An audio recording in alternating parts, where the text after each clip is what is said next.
আল্লাহ পাক যেন বলেন, বান্দা তোরা আমাকে ডাক, তোদের ডাকে সাড়া দেব। তোরা আমার কাছে চা, তোদের অভাব মোচন করে দেব। তোরা আমার কাছে ক্ষমা চা, তোদের জিন্দেগির গুনাহ আমি আল্লাহ মাফ করে দেব। আলোচনা করছিলাম, আল্লাহ হলো একজন, আল্লাহর নাম অনেক নাম আছে। কোরআন হলো একটি কোরআন, কোরআনের নাম অনেক নাম আছে। নবী মুহাম্মদ সাল্লাল্লাহু আলাইহি ওয়াসাল্লাম হলেন একজন, মুহাম্মদ সাল্লাল্লাহু আলাইহি ওয়াসাল্লামের নাম অনেক আছে। যেমন আল্লাহর নাম অনেক, ইয়া আল্লাহ, ইয়া রহমান, ইয়া রহিম, ইয়া মালিক, ইয়া কুদ্দুস, ইয়া সালাম, ইয়া মুমিন, ইয়া মুহাইমিন, ইয়া আজিজ, ইয়া জব্বার, ইয়া মুতাকাব্বির, ইয়া খালিক, ইয়া বারিগ, ইয়া মুসাব্বির। এমনি করে এক আল্লাহ, আল্লাহর নাম অনেক। কোরআন হচ্ছে একটি কোরআন, কোরআনের নাম যেন অনেক। কোরআনের নাম হলো কোরআন, কোরআনের নাম হলো ফুরকান, কোরআনের নাম হলো কোরআনুল করিম, কোরআনের নাম হলো কোরআনুল মজিদ, কোরআনের নাম হলো কোরআনুল হাকিম, কোরআনের নাম হলো কোরআন শরীফ। এমনি করে যেন কোরআনের নাম অনেক কোরআন, এমনি করে যেন নামগুলি অনেক। এমনি করে মুহাম্মদ সাল্লাল্লাহু আলাইহি ওয়াসাল্লামের উপরে কোরআন নাজিল হয়েছে, ফলে মুহাম্মদ সাল্লাল্লাহু আলাইহি ওয়াসাল্লাম হলেন একজন। এমনি করে আল্লাহ যেমন একজন, আল্লাহর নাম যেমন অনেক, কোরআন যেমন একটি কোরআন, কোরআনের নাম যেমন অনেক, তেমনি করে মুহাম্মদ সাল্লাল্লাহু আলাইহি ওয়াসাল্লাম হলেন একজন। মুহাম্মদ সাল্লাল্লাহু আলাইহি ওয়াসাল্লামের নাম যেন অনেক নাম আছে। মুহাম্মদ সাল্লাল্লাহু আলাইহি ওয়াসাল্লামের নাম হলো মুহাম্মদ, মুহাম্মদ সাল্লাল্লাহু আলাইহি ওয়াসাল্লামের নাম হলো আহমদ, মুহাম্মদ সাল্লাল্লাহু আলাইহি ওয়াসাল্লামের নাম হলো মুস্তাফা, মুহাম্মদ সাল্লাল্লাহু আলাইহি ওয়াসাল্লামের নাম হলো মুস্তাফা, মুহাম্মদ সাল্লাল্লাহু আলাইহি ওয়াসাল্লামের নাম হলো সাইয়্যিদুল মুরসালিন, মুহাম্মদ সাল্লাল্লাহু আলাইহি ওয়াসাল্লামের নাম হলো রাসূলুন আমিন, মুহাম্মদ সাল্লাল্লাহু আলাইহি ওয়াসাল্লামের নাম হলো রাসূলুন করিম, মুহাম্মদ সাল্লাল্লাহু আলাইহি ওয়াসাল্লামের নাম হলো রাহমাতাল লিল আলামিন। এই কথাগুলি বলে বুঝাতে চাইলাম কি? বুঝাতে চাইলাম এমন এক আল্লাহ, এমন একটি কিতাব, এমন এক গুণের নবীর উপরে নাজিল করলেন, যে নবীর গুণাগুণ অনেক গুণা বলি, সেই নবীর গুণের কথা একটা কথা বলি, যে নবীর উপরে আল্লাহ পাক এরকম ভাবে কোরআন নাজিল করলেন, সেই নবীর গুণ কি? অনেক গুণের মধ্যে একটা গুণ আলোচনা করি আপনাদের সামনে। একদিন বিশ্ব নবী মুহাম্মদ রাসূলুল্লাহ সাল্লাল্লাহু আলাইহি ওয়াসাল্লাম তিনি বসে আছেন সাহাবায়ে কেরামদের সামনে। নবীজির যেন দেখা যায় হাঁচি আসলো। ওই নাকটা সুরসুর করলে আপনারা কি বলেন? ঠিক বলেন নাকি? হাসি ঠিক বলেন না, হাসি বলেন। ও এই আপনার লাঠি টাঠি দিয়ে ফাতা টাতা দিয়ে সেই পুকুরে মাছ ধরে, ওইটাকে কি বলেন? ছিপ। হায় হায় হায় হায়, মালদা জেলার মানুষ ছিপ বলে। আপনি যদি বীরভূম বর্ধমান আমাদের এলাকাতে যে বলেন, ওই এলাকার মানুষগুলি, ভাই ছিপ দাও ছিপ, ওরা শুধু হাসবে। ছিপ কি জিনিস? ওখানে গিয়ে বলতে হবে ডাঁড়া দাও ডাঁড়া, মাছ ধরা ডাঁড়া দাও। আচ্ছা আপনারা বলুন, লোটা ডাঁঠির ডাঁড়া না পুঁয়ের ডাঁঠির ডাঁড়া? ওটাও ডাঁড়া, এটাও ডাঁড়া। এখন আপনারা বলেছেন হাঁচি, আর আমি বিহারি মানুষ বলেছি ছিক। कोई देश का बोली, कोई देश का गाली भी हो सकता है, কিন্তু এগুলো গালি নয়, এক একটা আঞ্চলিক ভাষা। এখন দেখা যায় আপনাদের ভাষাতে ওয়াজ করি, আপনারা বললেন হাঁচি, তো বিশ্ব নবীজির হাঁচি আসলো, আর হাঁচি আসার সাথে সাথেই যেন বললেন আলহামদুলিল্লাহি রাব্বিল আলামিন। যেতে পড়া সঙ্গে সঙ্গে আকাশে একটা বিরাট যেন শব্দ হয়ে গেল। কোন গুণের নবীর উপরে কোরআন নাজিল হলো শুনুন। আকাশে যেন বিশাল যেন একটা শব্দ হলো, সেই শব্দটা নবীজির কানে যেন আসলো, আল্লাহ পাক পৌঁছায়া যেন দিলেন। এমন সময় যেন নবীজি আকাশের দিকে চেয়ে চেয়ে চেয়ে যেন দেখতে শুরু করলেন। সাহাবায়ে কেরাম বলেন, ইয়া রাসূলুল্লাহি, ইয়া হাবিবাল্লাহি, নবীজি আপনার যেন হাঁচি আসলো আর আপনি আল্লাহর প্রশংসা করলেন, কিন্তু কি হলো যে আপনি আকাশের দিকে চেয়ে চেয়ে দেখছেন? কি হয়েছে আকাশের দিকে চেয়ে চেয়ে দেখছেন? বিশ্ব নবীজি বলেন, ওরে আমার সাহাবায়ে কেরামেরা, আকাশে যেন একটা বিকট যেন শব্দ হয়েছে, সেই শব্দটা আল্লাহ সুবহানাহু ওয়া তাআলা আমার কানের মধ্যে সুলভিন আওয়াজে পৌঁছায়া দিয়েছেন। তাই আমি আকাশের দিকে চেয়ে চেয়ে দেখতেছিলাম, দৃষ্টি যেন নিচু করলাম। তোমরা প্রশ্ন করেছো, তার জবাব দিলাম। সাহাবায়ে কেরামদের মধ্যে কেউ বললেন, ইয়া রাসূলুল্লাহি, ইয়া হাবিবাল্লাহি, নবীজি আকাশে কোন জিনিসের শব্দ হলো? বিকট শব্দ, সেই শব্দটাকে আমাদেরকে শোনাবেন না? কি কারণে সেই শব্দটা হলো, সেই কারণটা কি আপনি বলবেন না? নবীজি বললেন, আমি জানি না, আমি জানি না, তবে তোমরা যদি জানতে চাও অপেক্ষা করো, অপেক্ষা করো। আমার আল্লাহ, আমার দোস্ত, আমার রফিক যেন এমনি করে হযরতে জিবরিলকে আল্লাহ পাক পাঠায়া দেবেন তোমাদের প্রশ্নের উত্তর দেওয়ার জন্য। আল্লাহ পাক আমাকে জিবরিল দিয়ে ইনফরমেশন করিয়ে দেবেন, আমি তোমাদের উত্তর দিয়ে দেব। এমন সময় যেন দেখা যায় বিশ্ব নবী মুহাম্মদ রাসূলুল্লাহ সাল্লাল্লাহু আলাইহি সাল্লামের সাহাবা একরামেরা অপেক্ষা করেছেন। এমন সময় হযরতে জিবরিল আসলেন, এসেই যেন বললেন আসসালামু আলাইকা ইয়া রাসূলুল্লাহ। জিবরিল ফেরেশতা এসে নবীজিকে সালাম দিলেন। আপনারা বাড়ি থেকে সালাম দেন তো নাকি? বাড়ি থেকে সালাম দেন? স্ত্রীকে কে কে সালাম দেন বলেন? মাকে, বোনকে, বেটাকে, বেটিকে গিয়ে সালাম দেন? সালাম দেন না তো ঢুকতেও পাবেন না, বাড়িতে যেতে পাবেন না। বলে কেন? বলে আল্লাহ নিষেধ করেছেন, ফেলে যাবে বাড়ি, যেতে পাবো না। সালাম দিবে তবে বাড়ি যেতে পাবা।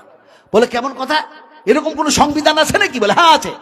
আল্লাহ পাক কেন বলেন ইয়া আইয়ুহাল্লাযীনা আমানু লা তাদখুলু বুয়ুতান গায়রা বুয়ুতিকুম। খালার বাড়ি, ফুফুর বাড়ি, নানির বাড়ি, কাকির বাড়ি, চাচির বাড়ি, ফুফাইতো বোনের বাড়ি, মামাইতো বোনের বাড়ি আল্লাহ পাক নিষেধ করে দিলেন, তোমরা এক অপরের বাড়ি যেতে পারবা না, যেতে পারবা না, আল্লাহ নিষেধ করে দিয়েছেন। সাহাবায়ে কেরামেরা সমস্যায় পড়লেন, নবীজিকে জিজ্ঞেস করলেন ইয়া রাসূলুল্লাহ, যদি এমনি করে দেখা যায় আমরা যদি যেতে না পাই বিনা পারমিশন নিব কেমন করে? নবীজি বললেন সালাম দাও, সালাম দাও, আসসালামু আলাইকুম ওয়া রাহমাতুল্লাহি ওয়া বারাকাতুহু। স্ত্রীর শরীরে কাপড় ছিল না, ভালো করে কাপড় নিয়ে নেবে।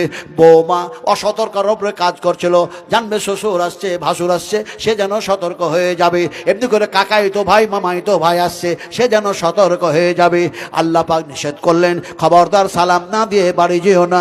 বিশ্ব নবীজি বললেন সালাম দাও, সালাম দাও, খবরদার স্ত্রীকে মেরো না। কিভাবে যে বুঝাবো? একটা যুবক বিয়ে করেছে, ব্যতিক্রম বুঝাচ্ছি। একটা যুবক বিয়ে করেছে, বিয়ে করার পর বাসর রাত্রে স্ত্রীকে নিয়ে শুয়ে আছে, হঠাৎ পেটে যেন ব্যথা শুরু হয়ে গেছে, জানলেন? হঠাৎ পেটে ব্যথা হচ্ছে। তো পেটে যখন ব্যথা হচ্ছে তো ওই যুবকটা বলছে, আরে সায়েমা, এ সায়েমা, সায়েমা আমার পেটে কেন ব্যথা হচ্ছে বলতো? এই সারাটা দিন ভালো থাকলাম, রাত্রেও ভালো ছিলাম, আর তোমার কাছে শুতে গিয়ে আমার পেটে ব্যথা হলো কেন? তো সায়েমা বলছে সবুর করো, ফাসবির ফাসবির ফাসবির, ধৈর্য ধারণ করো, বিপদের সময় আল্লাহকে ডাকো, নিশ্চয় আল্লাহ পাক তোমার বালা মুসিবত দূর করবে। বলে ধৈর্য তো ধরছি, কিন্তু আর যে সহ্য হচ্ছে না, করবোটা কি? বলে না, এ সময় গভীর রাত, এ সময়তে ধৈর্য ধারণ করতেই হবে, আর আল্লাহকে ডাকো, আল্লাহকে ডাকো। এখন এই করতে করতে করতে কষ্ট করতে করতে করতে করতে করতে রাত শেষ। সকালবেলায় সায়েমা বলল যাও ডাক্তারের কাছে যাও।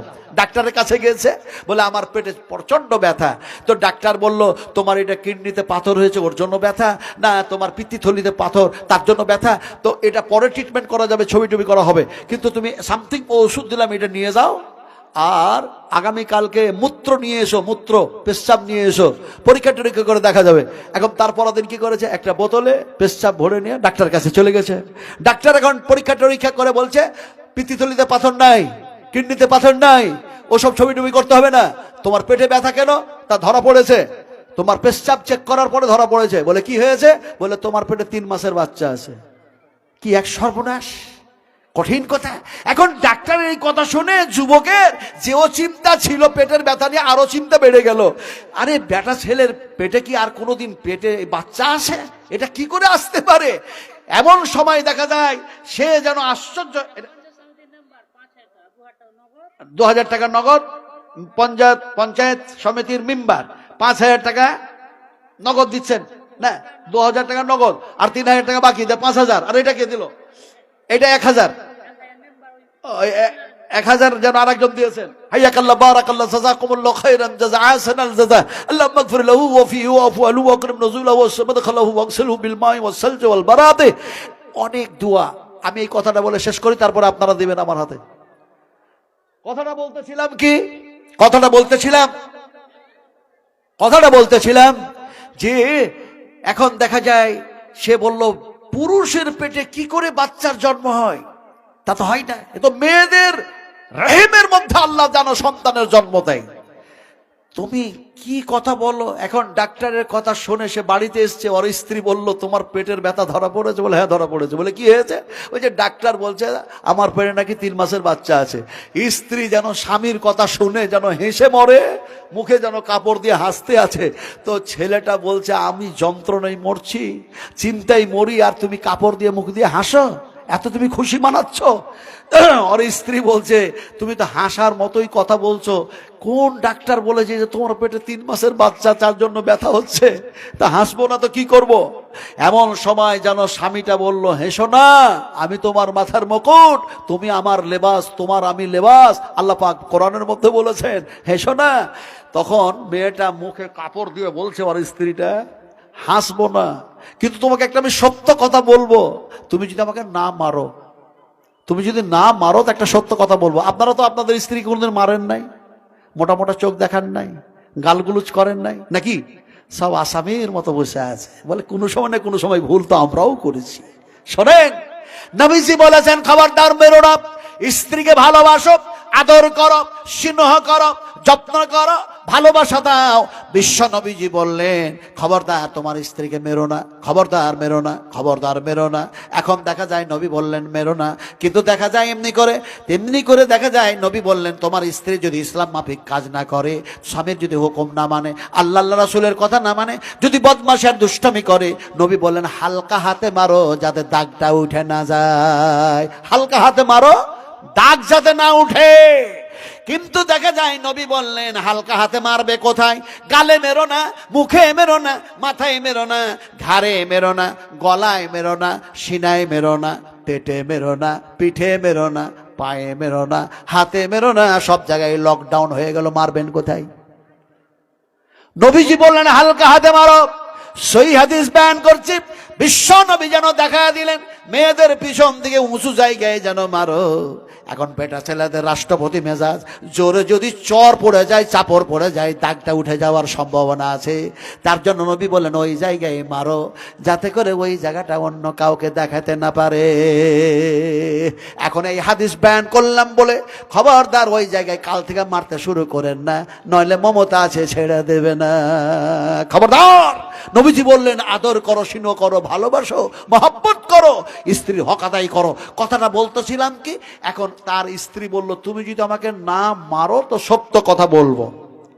সত্য কথাটা কি?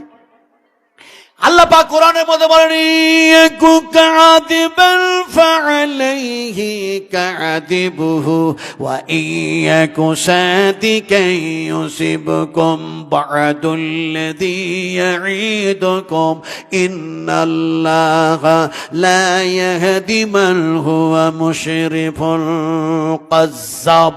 আল্লাহ রাব্বুল আলামিন বলেন যারা সীমা লঙ্ঘনকারী হয়, সীমা অতিক্রমকারী হয় আর মিথ্যাবাদী হয়, আমি আল্লাহ তারাকে হেদায়েত করি না।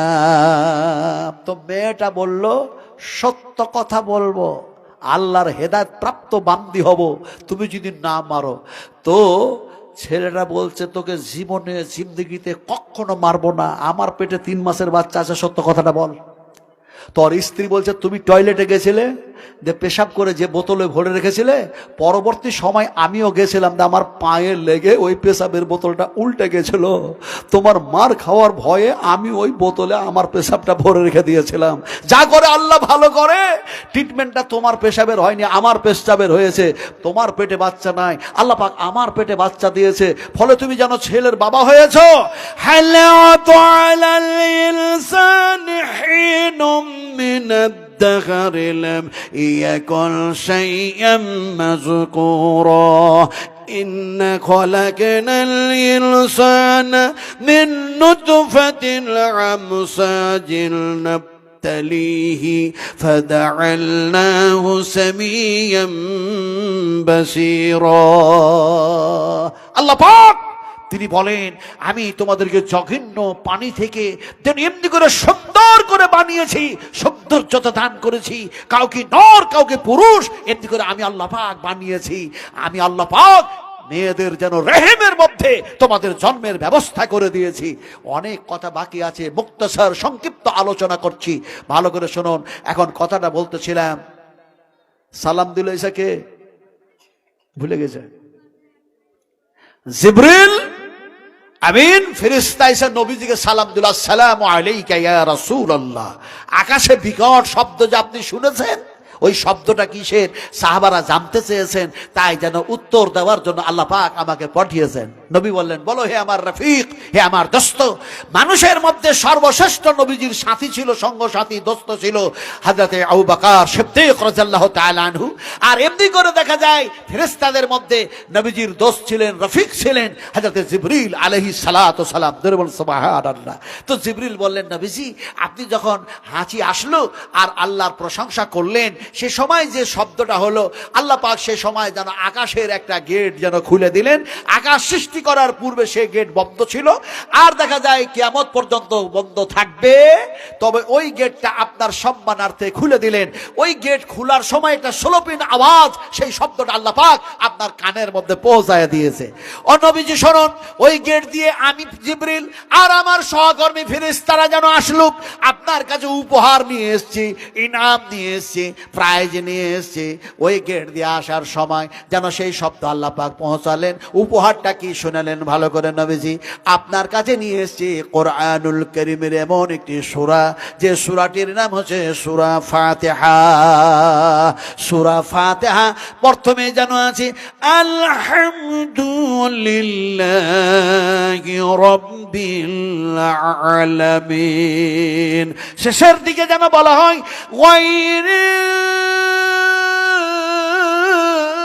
المغضوب عليهم ولا الضالين।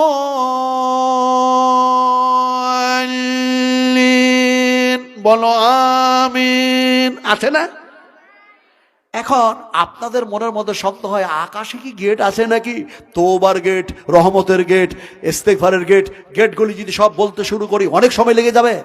কিন্তু আকাশে যে গেট আছে আল্লাহ পাক বলছেন, আল্লাহ রাব্বুল আলামিন বলেন কোরআনুল কারীমের মধ্যে, বাবুস সামাওয়াতি ওয়াল আরদ।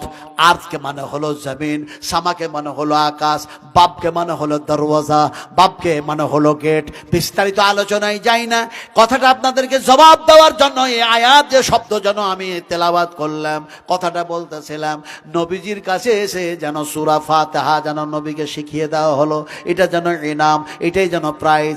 এমন সময় যেন বিশ্বনবী মুহাম্মদ রাসূলুল্লাহ সাল্লাল্লাহু আলাইহি ওয়াসাল্লাম হযরত আবু বকরকে যেন বলছেন, আবু বকর আমার কাছে যেন জিবরিল ফেরেশতা এসেছিলেন, আর যেন বিশাল যেন উপহার নিয়ে এসেছেন, বিশাল বড় যেন ইনাম নিয়ে এসেছেন। সেই ইনামটা কি শোনো শোনো আবু বকর, সেটা হলো সূরা ফাতিহা। আলহামদুলিল্লাহি রাব্বিল আলামিন। আলিফ লাম আল, আলিফ লাম আল। আল মানে হচ্ছে সমস্ত, হা মিম দাল হামদ। হামদ মানে হচ্ছে প্রশংসা। সমস্ত প্রশংসার মালিককে, আরো জোরে বলতে হবে, সমস্ত প্রশংসার মালিক হলেন একজন আল্লাহ। সেই আল্লাহ সুবহানাহু তাআলার বান্দাকে বান্দা যেন শিখাচ্ছে আলহামদুলিল্লাহি রাব্বিল আলামিন। হযরত আবু বকর সিদ্দিক বলেন, হে রাসূল, আপনার উপরে এত সুন্দর একটি সূরা নাযিল হয়েছে, অবতীর্ণ হয়েছে, শুনতে আছে। এমন সময় আবু জাহিল হাতে পাথর নিয়েছে। আজও তার বাড়ির পাশে পাথর, আবু জাহেলের বাড়ির পাশে। নবীজির যে ঘরটাতে জন্ম হয়েছে, নবীজি জন্ম নিয়েছিলেন, সেই ঘরটার কাছে গেলাম, আল্লাহ পাক নিয়ে গেলেন একদম আবু জাহেলের বাড়ির পাশেই। আবু জাহেলের ঘর থেকে নবীজির জন্মভূমি ঘরটা মাত্র 100 মিটার দূরে, মিটার 100 মিটার দূরে। আর আবু জাহেলের দুয়ার দিয়েই, গেট দিয়েই কাবা ঘরে নবীজি যেতেন। তো আবু জাহেলের বাড়ি থেকে কাবার সাহানটা, আগ্নেয়টা হচ্ছে মাত্র যেন দেখা যায় 10 থেকে 15 মিটার দূরে। কথা বুঝেন কিনে? তো আবু জাহেলের বাড়িগুলি সব পেশাব পায়খানা আর গোসলখানা বানানো হয়েছে। কথা বুঝেন কিনে? আর নবীজির যে জন্ম হয়েছিল সেই বাড়িটা এখন দেখা যায় লাইব্রেরিতে পরিণত হয়েছে। জরুন আলহামদুলিল্লাহ। এখন দেখা যায় ওই গেটটা দিয়ে যেন নবী যাচ্ছিলেন, ওই গেট দিয়ে যাচ্ছিলেন আর কাবাতে গিয়ে যেন আবু বকরকে শোনাচ্ছিলেন। এমন সময় আবু জাহেল যেন পাথর নিয়ে কাবার ভিতরে গিয়েছে। যাওয়ার পরে আবু বকরের কাছে গিয়ে বলছে, কই মোহাম্মদ, ইয়া আবুল কাসিম, ইয়া আবুল কাসিম, ইয়া আবুল কাসিম। নবীজির যত নাম ছিল তার মধ্যে ইয়া আবুল কাসিম, নবীজির আরেকটা নাম আছে সাহেব। জোরে বল সুবহানাল্লাহ।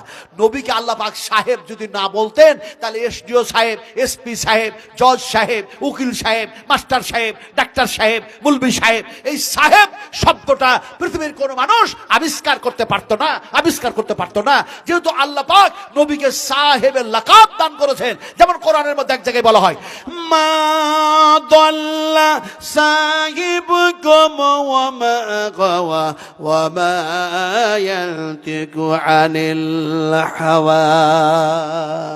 আরে আল্লাহ পাক বলছেন, তোমাদের কাছে এমন একজন রাসূলকে প্রেরণ করলাম যিনি হচ্ছেন সাহেবে রাসূল, সাহেবে রাসূল, যাকে এই লাকাব দান করেছি। তিনি যা ডিসিশন নেন আমি আল্লাহর যেন হুকুমে, আর নবীর ডিসিশনটাই হচ্ছে চূড়ান্ত, এবং আমি সেই ডিসিশনে রাজি খুশি। ফলে তোমরা নবীকে মেনে নাও। তোমাদের কাছে এমন একজন না রাসূল প্রেরণ করলাম যিনি হচ্ছেন মুহাম্মদ রাসূলুল্লাহ সাল্লাল্লাহু আলাইহি ওয়াসাল্লাম। জোরে বল সুবহানাল্লাহ। কথা বলতেছিলাম কি? কথা বলতেছিলাম আবু জাহেল পাথর নিয়ে গেল, আবু বকরকে বলছে, কই নবীকে দেখতে পাই না কেন? বলে কেন, কি হয়েছে? বলে বাইরে থেকে শুনতেছিলাম আলহামদুলিল্লাহ আলহামদুলিল্লাহ করতেছিল তোমার পাশে, কিন্তু সে গেল কোথায়? কেন তারে দেখতে পাই না? দেখতে যদি পেতাম, এই শব্দ যেন যদি শুনতে পেতাম, পেয়েছিও, তাই যেন আসলাম তাকে পাথর দিয়ে মারার জন্য।